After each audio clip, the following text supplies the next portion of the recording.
who is pocketing billions of dollars for himself while he drives up prices for the American people. He fears defeat in the midterms, and that explains his spiral into conspiracy theories. Conspiracy theories that put Georgia Republicans in a terrible bind, because now not only do they have to defend this president's economic record, not only do they have to defend doubling health insurance premiums for more than 1 million Georgians, they also have to defend all of these bizarre conspiracy theories coming out of the White House. Finally, all this does is motivate Georgians to vote. All this does is galvanize the determination of Georgia voters to defy these cynical efforts to instill fear and intimidation. Happy to take a few questions. Senator, Manu, and then we'll go to Tia. Senator, you have said a lot of things about the president, called him corrupt. I believe you said he's acted deranged in the past. And now if he does come out and call for voter fraud, do you think it's time to invoke the 25th Amendment in your view? I think it's time for the president to do something of value for the American people instead of lining his own pockets while he's in office. Senator, Tia, do you have anything? Yeah, I just want to talk about what could be the role of Congress. Like, there's so much speculation that the president this week could announce, whether his investigation, he's directed the Department of Justice to look into the election in Georgia.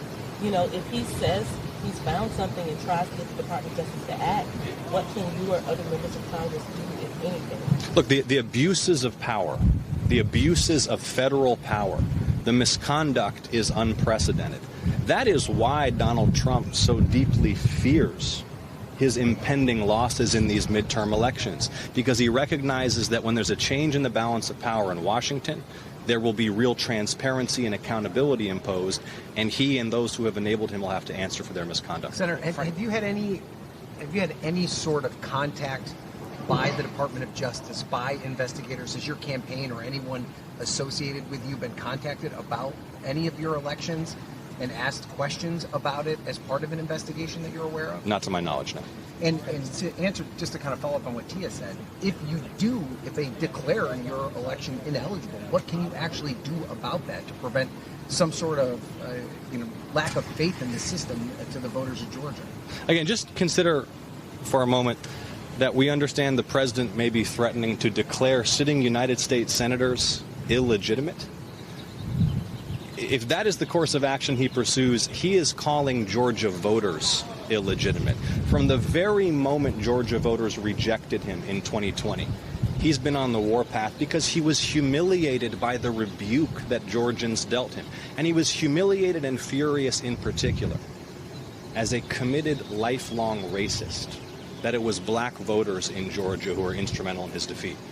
Has the Senate Intelligence Committee seen any information about election interference in the 2020 elections? I don't comment on Intelligence Committee matters. Has anyone told you what exactly the president might even be accusing you or Warnock of doing here, or voters of doing? No. We got time for one more question, guys. What do you say to your Republican colleagues who may agree with the president on this? I don't know of Republican colleagues who agree with the president on this. Privately, most elected Republicans in this building think the president has lost it and is dooming them to dismal losses this fall. Thank you all so much for your time. Mike Collins agrees with them, though. Mike Collins agrees with them that the election was stolen. Let's see how Mike Collins handles this now.